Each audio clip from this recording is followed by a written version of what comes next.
We are here. You got to understand what's going on right now. Oh, it's lights, camera, action now. You know, once you hear that clap, that means it's game time. And we are officially here now at the one and only, that's right, the #1 podcast that is in LA. You got to understand what's going on right now. You're right here with your main man, King Q. We have a very, very, very special guest in the building today. You know, she representing women's empowerment right now. Yeah, that's right. She's doing a lot in the city. You know, we ain't got no buffoonery up in here. Anybody we bring up in here is of quality, and she's representing very well. Y'all give it up one time for my sister, your sister. She goes by the name of Jasmine. Thank you so much for coming. Thank you for having me. You know what I'm saying? Now, before we jump into any dialogue with the guest, I always like to allow the floor to be open for those out there that don't know you. They're not aware of what you do, who you are, so on and so forth. So just kind of talk to the people centered around these 3 topics: who you are, what you do, and what you stand for. Yes. So my name is Jasmine Jones. I have a business called BondsandBodies, basically centered around creating bonds and bodies with women, empowering women, inspiring women, and it really encouraging, like, coming together as a group, as a whole. Obviously everyone wants fitness goals, but my whole goal is to really, like, motivate and help women understand themselves, to make sure that they love themselves outside of the physical appearance. And pretty much that's it. Love it. Now, one thing that stands out to me in the name of your business, BondsandBodies, is the bonds element to it. What kind of inspired that thought? Because as I observe, obviously from the outside, I'm not a woman, I can see how, you know, the bonds aspect of women show in how you guys come together for each other, where a lot of times, me especially being a black man, I wish we had that type of that type of initiative to want to move more so as a collective. But I see more these days, I see more women's empowerment movements than I do men's empowerment movements. What inspired the bonds aspect of your brand? I always used to work out by myself. It was more so a self-care for me in undergrad and graduate school.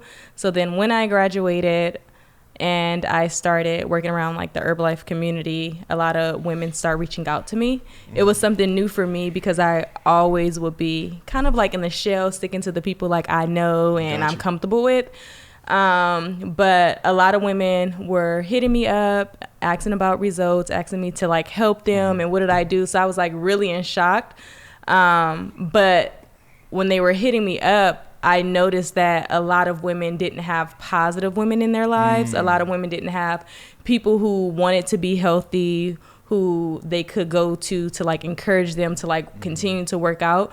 So I was just like, oh, that would be dope, you know? And then before I actually opened the studio, I would do women empowerment hikes. Love it. And I would do meetup and workouts and things like that. And I can just see, like, the smiles and people really connecting, not only, like, friendships, but it was a space for us to, like, network as well. Because a lot of people were doing other things, whether it was, like, building a business, they had daycares, or, you know, simple things at school, or, like, what did you eat to help you lose weight, or what are you doing to help with depression, or things like that. Gotcha. So not only was it about, like, working out, I felt like it was more so of a support group. Love it. That I was creating, that, or I should say that we were creating when we met up. So I felt like it was a lot of self-care in the making, and giving women something to, like, actually take away, instead of, like, you know, we hear about these women empowerment movements and things like that, but it's just like, what are we moving, what are we empowering? So I felt like when we did get together, it was not only of us, like, alleviating all the stress and having someone to, like, talk to and move forward, but also takeaways of what can we do to get over the, like, those humps. I love it. And then you have a mind, body, spirit element to it. Obviously we had a brief conversation off camera centered around your brand, your mission, things that you're into. And one thing that stood out to me was when you talked about mind, body, and spirit, talking about the connectivity between those 3 things. And I asked you a question centered around the mind aspect of it. And I told you that I'm an advocate for mental health, and I've held a lot of workshops with the youth in the city centered around mental health. What are some ways that you try to incorporate the mental health aspect to health with your brand and with your movement? So for me, I'm big on personal development. So just really, like, listening to gospel or whatever you believe in, Googling some type of personal development that you can listen to in the morning, whether it's like TD Jakes, whether it's like ET. King Q. I definitely love listening. Since you better stop playing with me. Go on, plug a nigga up in there right now. Go on, stop personal playing. Development. You know what I'm saying? King Q, you know what I'm saying? Unselfish Behavior Podcast in the morning, you know what I'm saying? But go ahead. But definitely plugging in to something to get like your mind working. Right. For me, typically, a lot of my clients, I plug them all into like one private thread. And love that. What I listen to, I typically like send it to them with a message also saying like, this is something that I need to work through, or I'm going through, or I'm growing through. But make sure that if it's not in alignment with you, just go on YouTube and Google something to get your mind working in the morning so you can transition and be in alignment throughout your day. So that's something like I'm definitely big on. I'm also definitely big on the bonds. That brings it back to like my business, like being around people that support you, whether you're going through a transition or growing through it. Also going to like meetups, or I'm big on journaling, or go to a coffee shop or do something, whatever's going to make you happy. For me, I love like outdoor hiking and things like that or whatever. So I always write down the tips. I always have conversations of things that work for me to maybe give them an example to get like people thinking, especially when it comes to like mental health, because a lot of people think like, oh, okay, I'm gonna like lose weight and then I'm gonna feel great. There we go. But it's not all about the weight. So much more than that. So much more than that. And you will see, especially since I've been like in this fitness and really like still growing my business, like I actually noticed that a lot of times people do lose the weight and they're still suffering from like low self-esteem, or really not loving themselves, or really like lost in the sauce of it all, So I always try to like help my clients first before the results. They always come with me for results physically, but then I also help them work through like mentally and emotionally, or ever getting through certain things, so that when before the results even come, start loving yourself even more. So when they get there, you won't be, oh, he said that my body snatched, now we together. Right. Shouldn't be that surface. Right. Shouldn't be that surface level. Yeah. That's real. So yeah. I'm huge on that, Jazz. I'm huge on the inside outside aspect of personal development. And for me, over the past 4 to 5 years, I've really dedicated a big portion of my life to the personal development aspect from an internal perspective. And I've seen tons of people with a lot of surface level and outer portrayals of health and of success, and they are some of the most miserable people you'll ever meet when you really get to know them. And I say that because they're prioritizing surface level shit instead of what actually matters, and that's the internal. And the reason being, I think, for the grand part of society, is because that's the scariest thing to work on. It's scary to address your traumas. It's scary to put yourself out there and to be transparent and to look at yourself in the mirror and say, I have insecurities. I have fucked up shit that I've been dealing with since a young age. I have fears that I'm afraid to address, so on and so forth. So for me, one of the things that stood out to me though when you were talking was the word alignment. You got to understand how big that word is for me. And you were talking about just kind of your journey, and that word came up for me. And for me, everything that I'm a part of has to be with an alignment of my life's mission. I gotta say that again, because sometimes I feel like the people don't hear me, Jazz. I feel like they don't hear me sometimes, so I gotta say it one more time. I can't attach myself to nothing that's not in alignment with my life's mission. That goes for work, that goes for relationships, that goes for situation. It don't matter what it is, business relationships, platforms, projects, whatever it is, it has to be with an alignment of purpose, of the mission, or something will always feel missing. Yes. Have you experienced that? And 2-part question, you being in LA, which I call the real life fucking Instagram.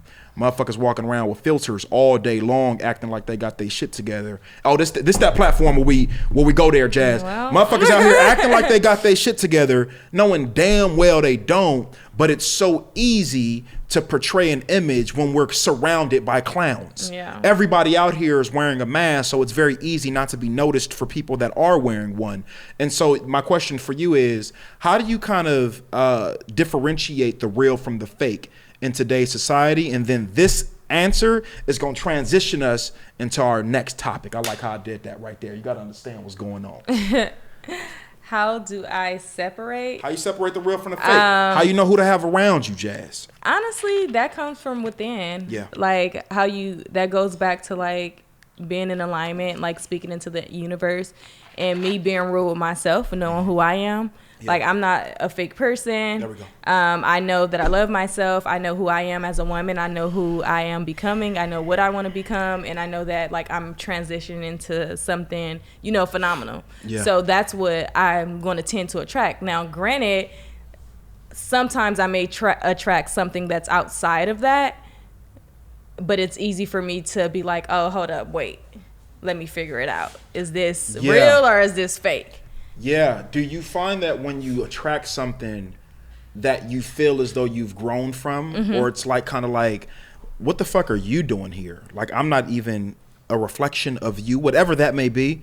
Do you find that still to be a reflection of you attracting a version of yourself, whether or not you're aware of it? Yeah, honestly, I do. I think sometimes I see a lot of my old self in my clients. And I feel like when they wave in, I just be like, damn, like, okay, like, I'll get it. Like, I once was here. There we go. So now it's easier for me to, like, help people, like, work through, like, the shit that they need to unpack, if that makes sense. Absolutely. And 100%. for me to not also, like, judge them. So a lot of times, like, when women do come my way, everyone's not, I wouldn't say, like, my clients are, like, attached, but they're super grateful that I'm open, and I'm real, and they're able to open up to me and be vulnerable without me judging them. And I feel like typically when they do come in to my space, I'm like, because I've been there and I just grown through it. So now I'm also able to go back and pull them up out of it and help them transition over and just be like, and it's more relatable.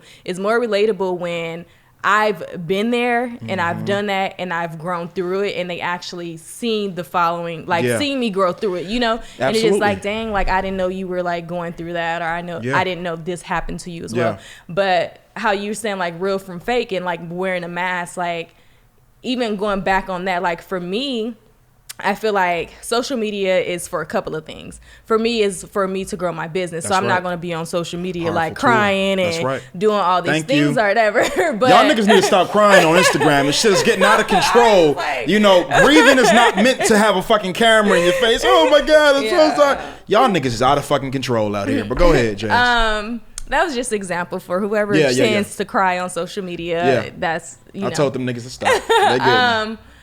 But it's easier for me to unpack when I'm one-on-one or in a group full of people instead of like on social media.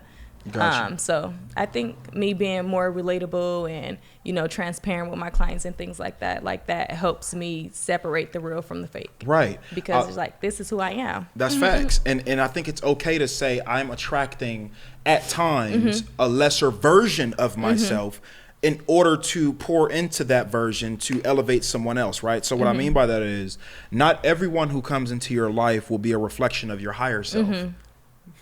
Yeah. Sometimes you got to understand that not everybody, and I think a lot of people judge people according to where they've grown to, and it doesn't allow them to lift other people up. Us as being called to be influencers and people that are called to pour into other people's lives, if you will. If all the people that was around us and the only people that we attracted were powerful people, then our calling would have no meaning. Right. Because everyone's where they need to be already. Right. So a part of what we do is to be the light, to walk in our own personal light, which radiates bright enough to attract everybody. Right. And so when you attract everybody, you'll attract some lesser versions of yourself, but the discernment needs to kick in and say, you know what? I'm not going to cut that sister off. I'm not going to cut that brother off because they need something in me. And I think balance is necessary in that as well. I want to shift gears because I know I mentioned earlier that question was going to transition us to another question, and that's dating, my sister. She say, nigga, because she already know the deal. You got to understand what's going on. See, we be talking off camera and folks don't know it. But what I'm saying is this. We live in L.A., sis. Man. I'm not sure what your status is, and nor am I even sure if you cool with putting that out there. But I got to get your opinion on dating in L.A. in the social media era, where everybody seems to be attracted to surface level shit, and they're not connected enough to self to even appreciate the depths of someone else. I'm gonna say that again, because a lot of you niggas is playing games. A lot of you women is playing games too. You have to have a sense of self, right, internally, in order to appreciate the value that someone else is offering internally. So I want to just kind of hear your feedback on just kind of how you balance walking in your purpose, doing what you love, doing what you're passionate about, uplifting other people, and gauging, if you will, the personal life aspect of just kind of dating, and just kind of how do you kind of court that as a woman? I know you're huge on women's empowerment, and I'm asking you this question solely because I know that there's women out there that are looking for answers in that realm, and this is more so your arena than mine. You can speak way more to the women than I ever can. So just kind of talk to the women out there that's just kind of in that space where you're at right now, to where it's like, I'm focused, I'm prioritizing myself, I'm pouring into myself, I'm pouring into others, but this is how I go about my dating life in this generation in particular.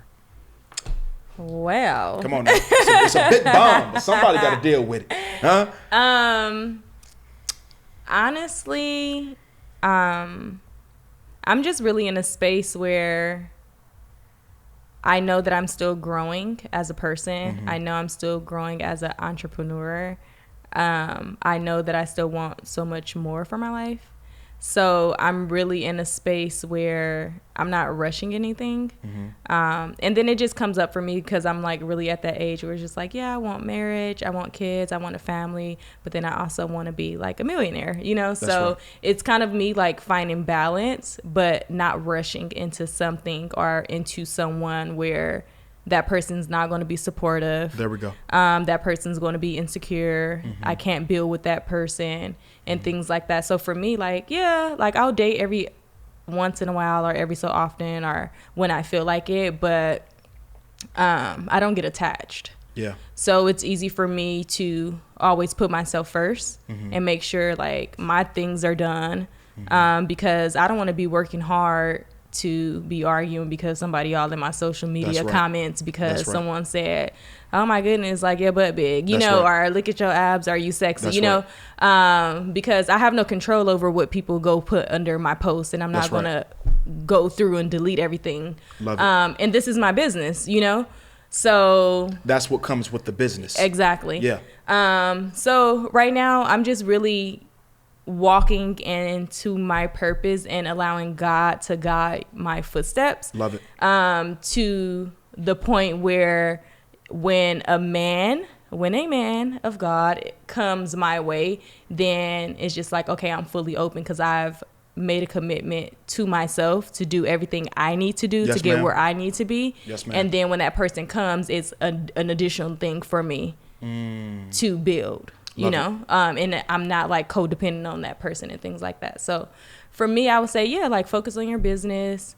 Don't get distracted because we are in an era on social media where everybody knows everybody. This is LA. Yep. And even if someone don't know someone real life personally, you know, through social media, you get to talking and having conversations, things like that. And it's a perception of how people are living and how they're seeing things and how they loving. And oh, relationship goes when a boyfriend cheating. And, you know what's funny about that?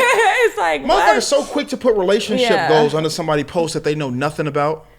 Yeah. You don't know what the fuck they going through behind closed doors. But again, we live in a surface level society.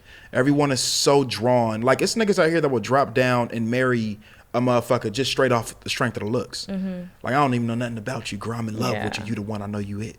Like, nigga, shut the fuck up. Nigga, you don't even know yourself. But that's real, though. I hope y'all out there listening, because everything that my sister Jas is saying draws back to self. I love how you said make sure that you're prioritizing you in that process. I knew that I couldn't, and I was single for 3.5 years before I got with my beautiful queen, who I'm with now. You must understand that. You know, Queen Simone. You know, but I was single for 3.5 years on purpose. I was very, very heavily drawn towards my purpose and being an influencer in whatever shape or form that molded into. I was ready to receive that. I started to educate myself on how the universe works. I started to stray away from the mindset that I grew up with from a religious perspective. So I was entering a whole new world. Right. And I knew that anything that I did had to be in alignment with where I was now going. You know what I'm saying? And it's very easy in today's age for people to portray as though they are. Oh, we're talking about it now. It's very easy for people to try to portray as though they are a part of what you're talking about just to get the job, per se. Yeah, I'm talking about it right now. Because I tell people this all the time. In a job interview, Jas, everybody wear their best suit. Of course. Everybody wear their best dress. Everybody got their best voice on. Motherfucker, you do not talk like that. Like, everybody got their best stories, their best testimonies. And once you get the job, then your true colors come out and you show us who you truly were from the beginning. And I think that people need to, first of all, prioritize themselves, which involve your health, which involve your business, which involves your ideal on family, which involves your perspectives on giving up, adversity, quitting. Like, I feel like all of that stuff needs to be addressed before you even think about getting into a relationship, because you'll be codependent on your partner if you have not addressed those things. And so for me, I knew that for at least 3 years. I didn't put the half on there. That just happened. You know what I'm saying? What I'm saying, Jay? But I knew that for at least 3 years. I was engaged 2 times, right? I was in two very serious relationships, and I was about to get married twice. And I knew when I realized I attracted the same person with different names. Oh, you got to understand the importance of that. It's so powerful. I knew the way that my last relationship ended, that I attracted this. I took accountability for what I was going through. And I didn't blame them for being them. Right. That's important. Yeah, that is. People out here arguing with their spouse over showing who they are. That's them, right? And you'll either meet a person that's ready to evolve and to grow to another level, and to grow through a certain level with you, or they'll become an anchor for you, and you'll constantly feel like you pulling dead weight. And once that's the case, then you know you have to detach. And so for me, I knew that I had to find myself. I knew that the universe and the law says you don't attract what you want, you attract who you are. Right. And I knew that I wasn't ready to attract who I was at that point. And so the personal development had to kick in. The self-love had to kick in on a drastic level for me. I knew insecurities had to be addressed. Traumas had to be addressed. My communication had to get better. My patience had to get better. My sense of compromise had to get better. People get into relationships, Jas, and they go into it one-sided from a mental perspective, and they think about what they can get opposed to what they can add. And everything you just talked about was, well, this nigga better come through ready to add on top of what I've already built. You already have a foundation. You're already a full woman. You're already confident. You're already, you know what I'm saying? Self-knowing, self-aware. So I think those types of things are important. And I don't think a lot of people not only understand that these days, but they're not offering that. And again, living in the age of social media, it's very tough to gauge those people. Now, for me, I'm thinking right now, I'm thinking about the journey. I'm thinking about the journey. I love talking to people and just kind of getting a feel for their journey. You're very successful in your business, and I'm sure in your head you haven't even scratched the surface for where you want to go. But based off what I've heard and just kind of talk to you a little bit about off camera, I realize that you're pretty successful in your business and what you do. But what's kind of the flip side of the success? I tell people it's the failure that comes with the success. It's very easy to praise somebody if you don't know what they've been through in order to obtain a goal. Do you agree with that? Yeah, absolutely. Now, what do you talk to us a little bit about the adversity that you've been through? That's kind of touched on the testament of your mindset today, the mindset, the woman, the superhero that we're sitting across from today. How has failure played a part in who we are experiencing today, and how important is addressing failure and growing through failure for people that's struggling with it? So for me, my failures came from within. I feel like who I am now and why I'm able to attract so many women and help and empower them to get to a space in life for them to like love themselves and be comfortable in their own body and their own skin is because I wouldn't say I had low self-esteem, but I was in a space where I was like very impatient. I was in a space where my perception of people, just looking at people, I was very like judgmental. And I did have a lot of trust issues with women.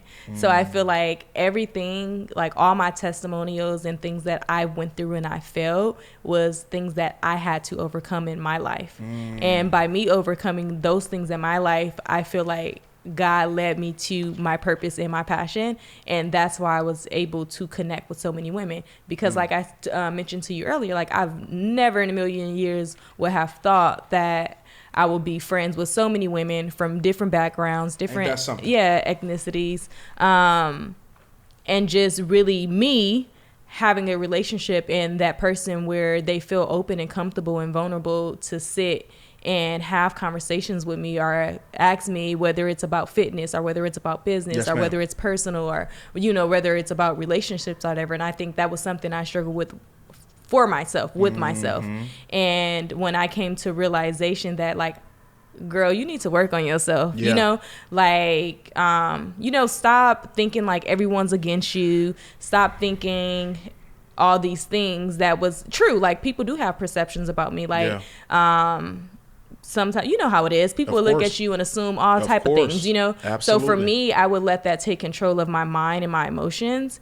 And I had to get real with myself and say, you need to know who you are, know what you want, know where you're going. So when people do have or do say certain things about you, it don't get to you. It's not attacking you. It don't matter because they don't know who you are. Understood. You know, and if you know yourself, you're going to keep pushing.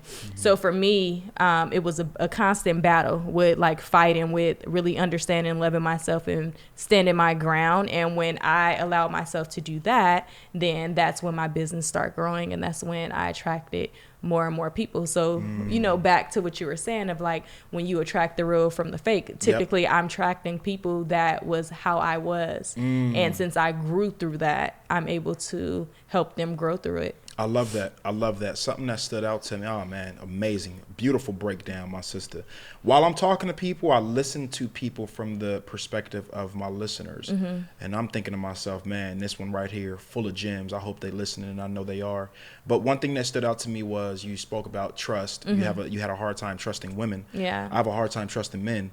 That's one of my current struggles now. And I think that it's something that I was not born with, obviously, but taught at a very young age, my sister Jas, about how not to trust people from my dad. My dad taught me at a very young age, and I think before I say this, it's very important to understand life is about unlearning more so than learning. Yes, because we've been taught a lot of limiting beliefs and things that have really anchored us in our lives as a people.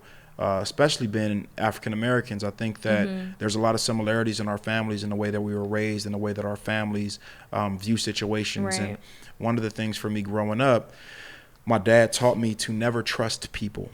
He taught me to always have multiple girlfriends. He told me that women will always cheat on you. And mind you, this is a man who's been this was a sick man, obviously. But I was a little boy. Right, I was in elementary school, sitting down having these conversations with my dad. I couldn't help these conversations with my dad, and he taught me this stuff. And one of the main things that he also taught me was to never trust your homeboys, especially around your woman. And I find myself struggling with that these days. So I'm curious to know what kind of went into your growth in that aspect of getting to a space to where not only do you have a bigger sense of trust for women, but you're holding workshops and you know, workout classes centered around women's empowerment, right? And years ago, you struggled with even trusting women, and now you have all these women putting their trust into you to take them to a certain place from a client's perspective. What kind of went into that growth element for you in regards to how you now are able to trust women now more so than you did in the past? Like you said, it was really unlearning the learned behaviors, like over time. Really getting to know who I was as a person. Yes, ma'am. It's easy for someone to come in to tell you who you are when you don't know who you are. Oh man, can you say that one more time? No, you got to say that one more time, because again, I'm listening to it from their perspective. Yeah. Break that down. So it's easy for someone to come in and manipulate to tell you who you are if you don't know who you are. There we go. So a lot of times people put their beliefs, they put their values, they put what they should have done or what they should do on you. Yeah. Sometimes when you're not in a space and you don't know yourself and you don't know what you're going to become, but people see that, you know? So I feel like I was allowing people to place me in so many situations and places because I didn't know my purpose. I didn't know my passion, and I was just going with the flow. And when I kind of figured out, like, hold up, wait a minute. Yep. Let me get in alignment. Like, let me really pray. Let me get around some women that know where they're going and know themselves. It was easier for me to really like understand, like, okay, I know who I am now. There we go. But then also boundaries. So a lot of times we have these learned behaviors that since I hang out with someone every day at school, this person is my friend. But in actuality, this person may not be your friend. This person may just be your classmate that you hang with at school. No, man, y'all got to chill with these titles, man. That's real, Jas. That's real. So a lot of it, I learned to take full responsibility of the things that happened to me, you know, instead of like placing blame or saying like, there we go. This is why. So for me, it was a lot of boundaries for people. Like, okay, this is my classmate. This is not my best friend. Yeah. This is someone that I like to party in a club with.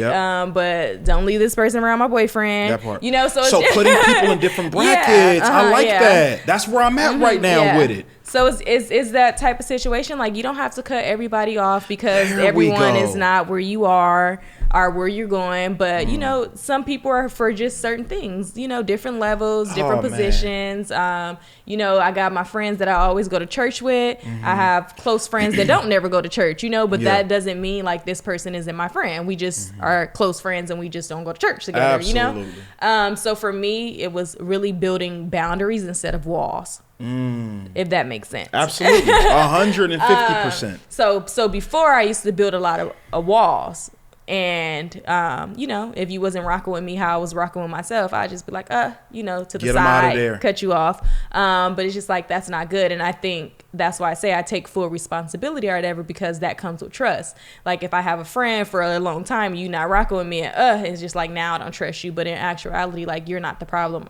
I was the problem. I was creating a problem because you wasn't a certain type of friend in the first place that I labeled you. Yeah. So I just needed to be mindful and open-minded about the people that were coming around and where to place them in my life. That's so key. So that's so key. That right there, you just spoke to me. I feel like that was for me. That gem right there was for me. So I thank you, my sister Jas, for that. I'm sitting here thinking to myself, I say, wow, there's so many people that are on their personal development journeys, if you will, on their spiritual enlightened journeys these days, and it seems to be something that's very popularized these days in regards to people, you know, I'm woke, I'm conscious, I'm, you know, down, you know what I'm saying, right? It's like, nigga, shut the fuck up, nigga, you done Googled some shit, sit your ass down. But I say that to say, I know a lot of people who get into that space and they feel like anybody else that's not in that space needs to go. Yeah, but like, they forget that. Remember last night you were not in this space. Like, just 2 days ago. Relax, big dog. Tomorrow you're not about to be in this space. Like, it doesn't work like that.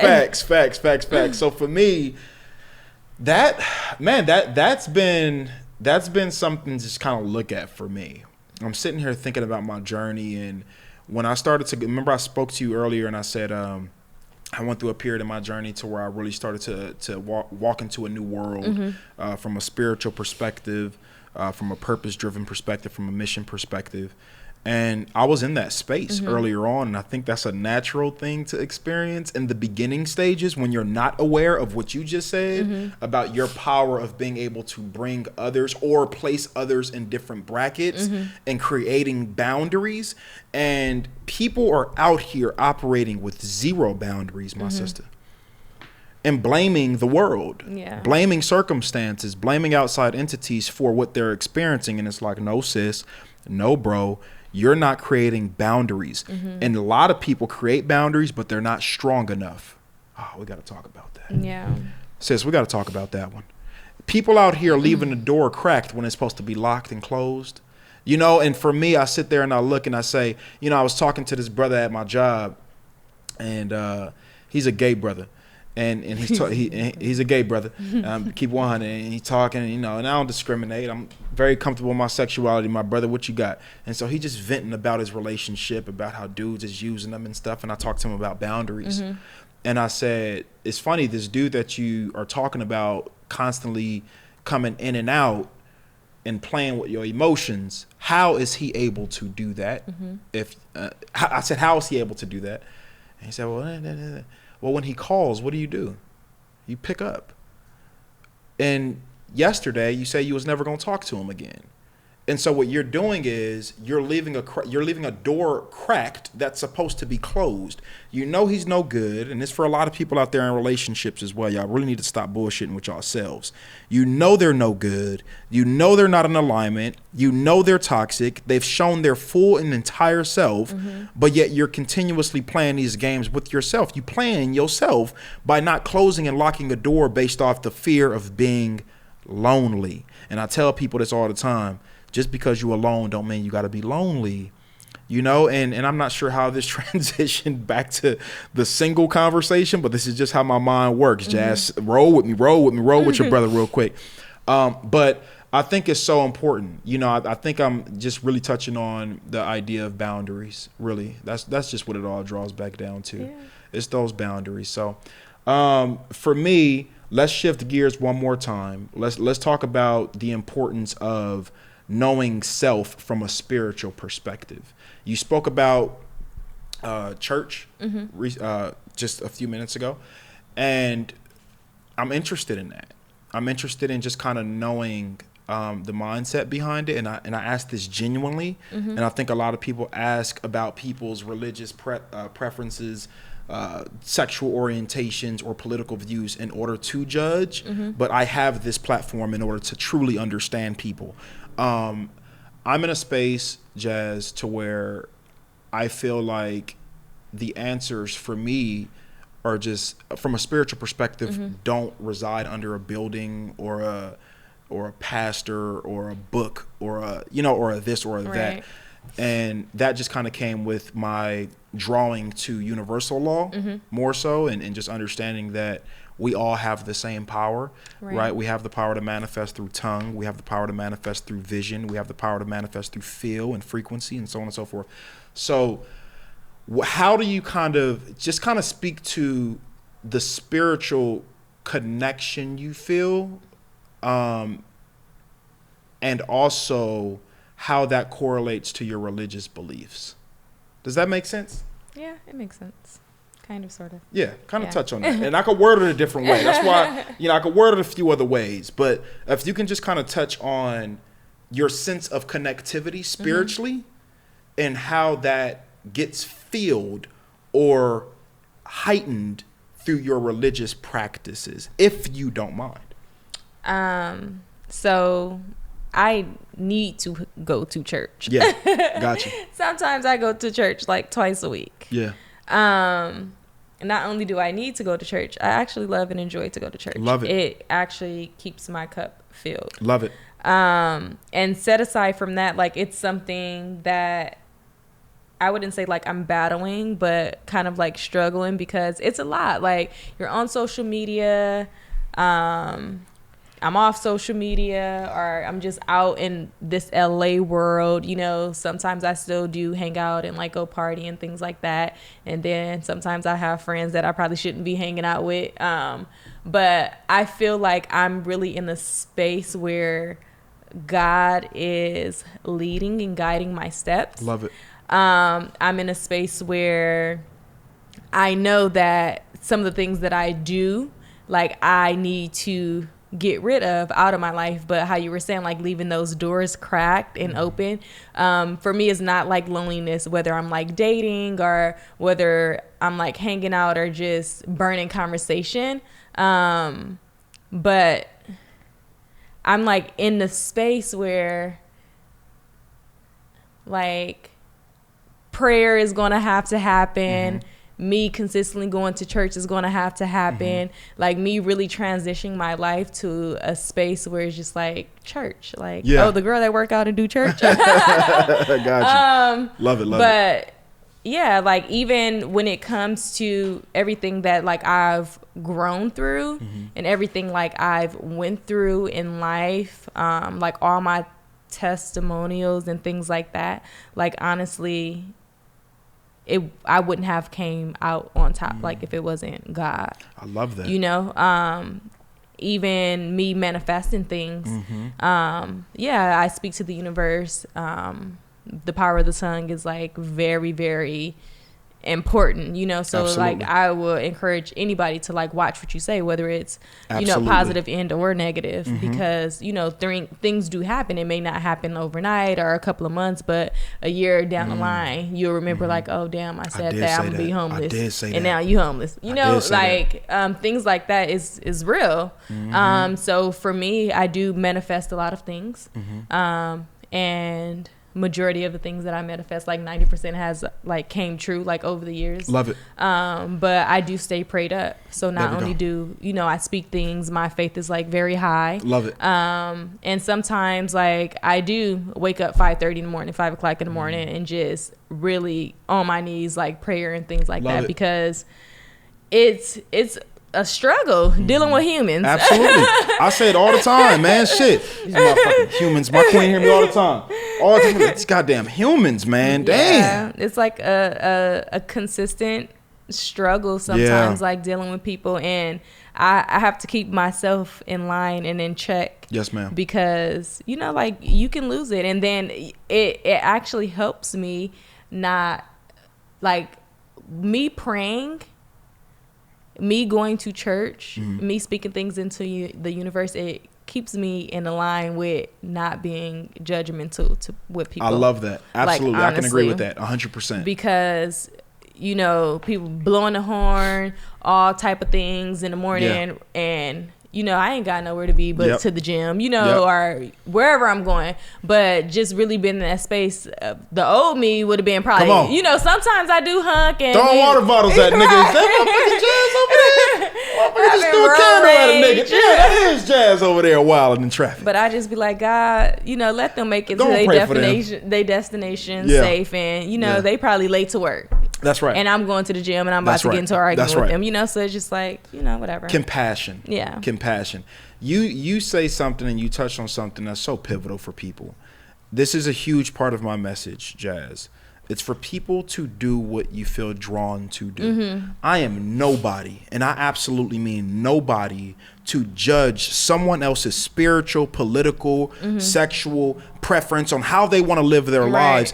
I think my message is, do what you feel drawn to do. Right. Don't do what other people are telling you to do. Don't do things just because this is the norm in your family and your mama, your aunties, your grandmother, your great grandmother, your great great great grandmother did it. Right. No, like, do what you feel drawn to do. Right. And if going to church makes you feel fulfilled, it fills your cup, you feel like a better person, you feel like a better human, then I say continuously do that. And I have friends who are Buddhist, I have friends who are Muslim, and it's like, I don't even get into the conversation of belief system. I'm more so interested in, how is this platform or community making you a better person? If it's doing that genuinely and you feel drawn to do that naturally, then do that. And I think that we really need to stray away from, I think the world is in complete chaos due to judgment, and people trying to pull people towards their belief systems and what works for them. And it's like, no, I think God gave everyone a brain and a consciousness so that we can make our own decisions. Free will is probably the most best gift that he's given us, the ability to choose. And I think people should do what they feel drawn to do. Right. And so I appreciate you for opening that testimony for me. Yeah. So with that being said, Jas, it has been an absolute pleasure. You got to understand what's going on talking to you. Hopefully you had a little fun with your man. Thanks for having me. Yeah, absolutely. You're more than welcome back. But before we let you leave, we have a very small segment, my sister, called the Unselfish Message. That's right. The Unselfish Message is going to be given by you, not me, because they tired of hearing my black ass talk. You got to understand that. But you're going to lead the people what we call here an unselfish message. You'll look right here at this camera, which is your camera, Jas. Has been looking at you the whole time. You got to understand that's your cam right there. You're going to lead the people out with Jasmine's unselfish message. It could be centered around anything that we've discussed, anything that you want to leave the audience with, anything you believe in, your ending remarks, empowerment, whatever it is you want to leave the people with. What is Jasmine's unselfish message? So my unselfish message would be work your worth. It's something that I created when I did have my fitness studio. So basically what that means is, work with your worth. Make sure that you're loving on yourself. Make sure that if you want to get to a space or a place in your life that you're grinding for it, take full responsibility of all your actions. Make sure that you're not letting people choose and pick for you, so that in the long run that you can be happy with your decisions. Make sure you drink a gallon of water a day. Come on now. Hey, got a little essential right You got your water? Hey, essential. We need a sponsorship. You got to understand what's going on. But in all seriousness, make sure that you're definitely eating healthy and working out, you guys. And be good to yourself. Show yourself gratitude, love on yourself every day. Love it. Hey, and with that being said, it's King Q. It's my sister Jasmine. Give me your last name one more time, Jas. Jones. Jasmine Jones. It was an absolute pleasure. Yes. Thank you. I hope y'all was tapped in. I hope y'all was listening, because gems was definitely dropped. Yes. Before we end every episode, we gotta always shout out the team. That's my brother B Visuals behind the cameras. It ain't possible without B Visuals, and the damn show ain't possible without the queen of the podcast. You gotta understand that this is a queen of many hats as well. You gotta understand what's really going on. This is the three-headed monster. It's King Q. It's B Visuals. It's Simone, and today it's my sister Jasmine. With that being said, for this episode, until next time, we out.